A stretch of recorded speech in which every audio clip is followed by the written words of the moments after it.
and good morning, everybody. I'm Sharon Mundia, and you're watching Living with S. Now, today's show is at Park Inn by Radisson, and we're talking about the adolescent, right? Because for a lot of parents and for a lot of teenagers as well, that can be a really difficult time, just trying to understand each other, communicate, and understand even what's happening to your body as an adolescent. So we've got a counseling psychologist who for the last 3 years has been dealing with adolescents, so she knows a lot about this. Her name is Millicent Asiema. Welcome, Millicent. Thank you very much. I love the print and the color that you're bringing on the show today. Thank you so much. So tell me a little bit about yourself. Were you always interested in psychology and specifically, dealing with children and teens and the adolescent?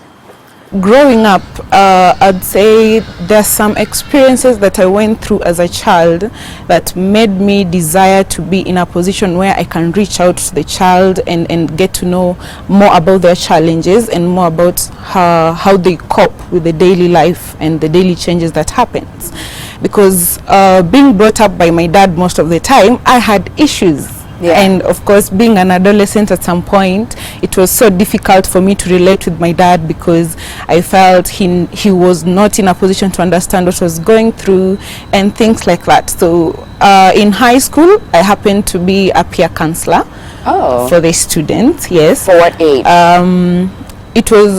When you're a peer counselor in high school, that means you're in charge of the issues that happen in your class. Oh, in your class? Yeah, in your class. Those that have challenges, they reach out to you and share their challenges. Right. Yes, and also towards the end of my fourth form, I became now the overall peer counselor.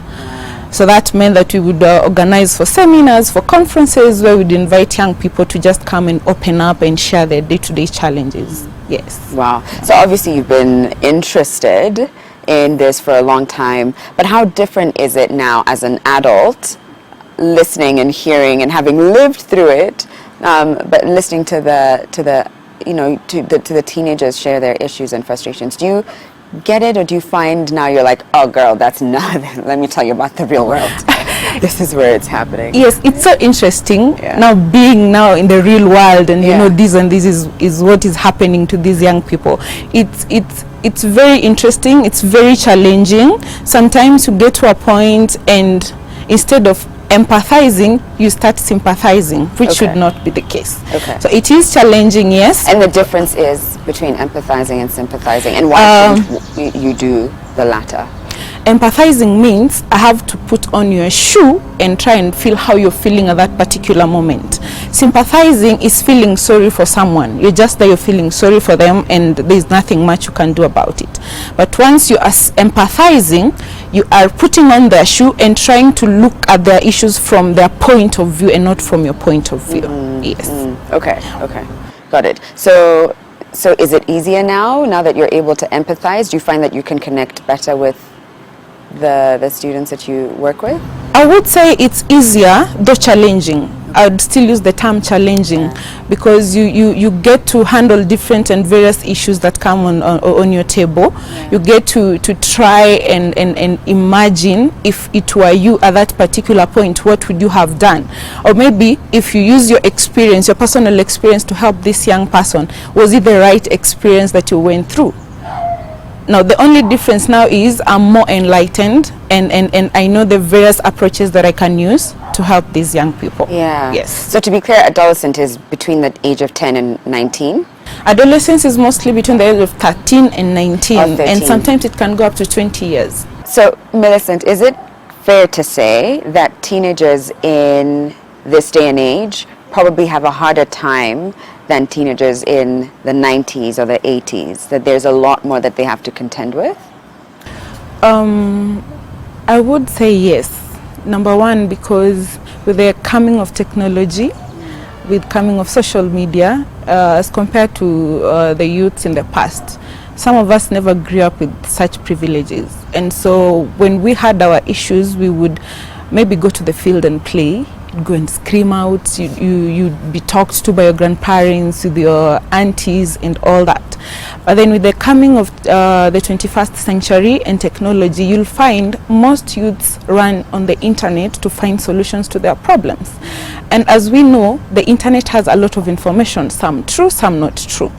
And in my daily experiences with the 21st century adolescents, I've come to realize that most of the information they have is somehow distorted. With the teens? Yes. How so? Because you'll find the issue to do with drug abuse. Okay, someone will go online and check the importance of smoking marijuana, and they will not look at it in the long term, but they will look at what will make them happy.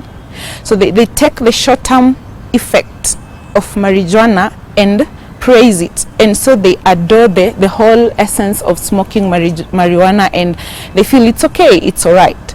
Compared to during our times, I mean, where would you even get internet to check such thing? You would follow what your parents tell you up. You will follow what the elders talk to you about. But is that, I mean, so you think that because they are empowered with information that it's actually working to their disadvantage? I would say for this information to work for both your advantage and maybe sometimes to your disadvantage, it all narrows down what kind of values do you have as an individual. Okay. For example, let's say self-control. Yeah. You would go online, you'd get information, but what will you do with that information? Do you have values that will guide you? As an individual, do you find it okay doing some of these vices that have been glorified online? So for me, I would say that it depends with an individual. The upbringing, the individual values that this person has will really matter in the long run. Yes. Okay. So what are some of the major changes that take place? I even want to know psychologically and emotionally for adolescents at this stage, and do they differ between boys and girls?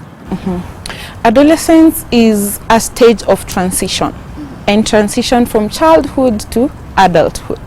Now with this transition comes so many changes that happen. Physically, you'll realize that for the boys there is the growth, the physical growth, okay, the sexual growth as well. For the ladies, you'll find there's the enlargement of the breasts, there's the body shape also changes. For the boys, there's their broad shoulders, their voice breaks, and the like. Yeah. Okay. Sorry, and when you said sexual growth for boys, I'd imagine it would be sexual growth for both boys and girls, or what did? Yes, it happens that by sexual growth, I mean, you'll find the boys, the testes and the scrotum enlarge, okay, as a sign of maturation into puberty. That is what I meant.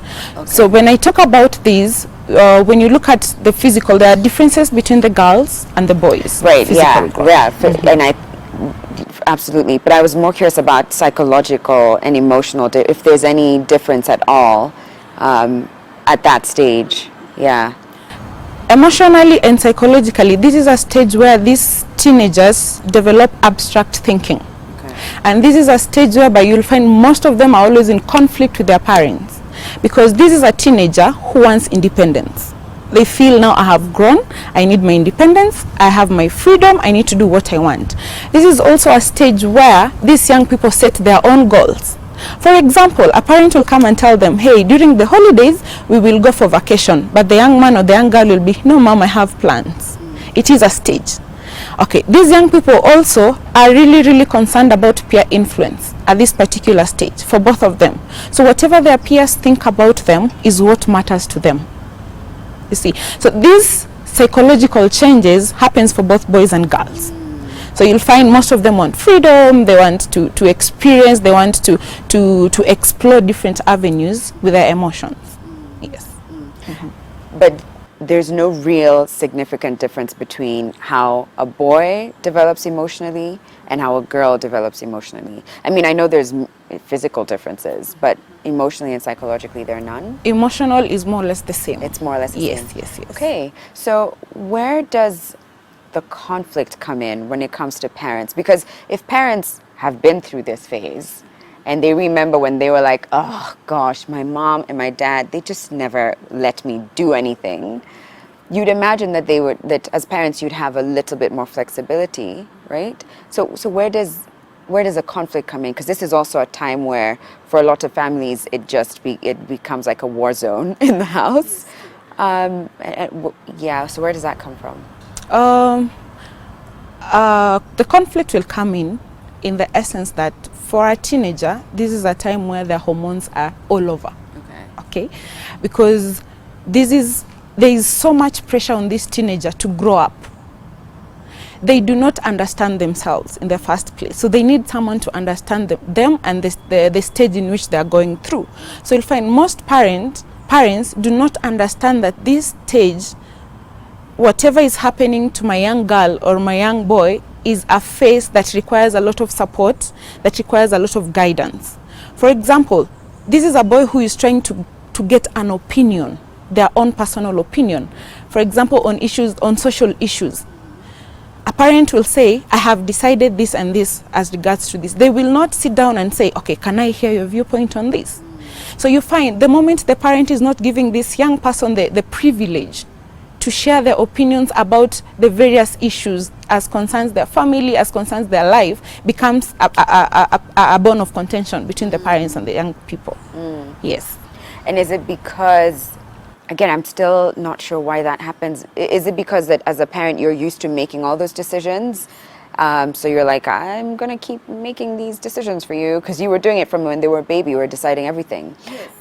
But at the same time, I would imagine that a lot of parents are also understanding of the changes, hormonal changes, and they can see their little boy and little girl turn, and physically, even physically, they can see the changes.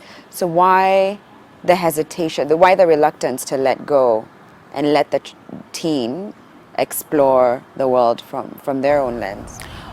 It's typical for every parent to always look at their growing teens as their little babies, their once little babies. And they still feel they still have the full control over this young person who is growing. So they fail to understand that at this particular point, this is transition. I have to step back a bit and allow them to explore and allow them to make these decisions for themselves, but of course with guidance. So the guidance part is what usually misses, because the parent is so they're still on that aspect of, this is my little boy, this is my little girl, and that is where the conflict comes in. Every day I get an opportunity to talk to young people, and it comes out strongly. The boy is like, my mom doesn't listen to me. She comes home, she makes a lot of noise. I try explaining, she's not giving me a hearing. And you come to realize that 3 out of 10 complain of the same thing. And what's that? The same thing of parents not giving them a listening ear. For teenagers, listening is very, very important for them, because it is through this that they express themselves, they express what they need, what they think.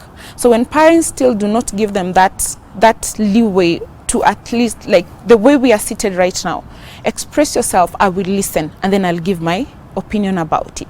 Yes, so that is what brings conflict most of the time.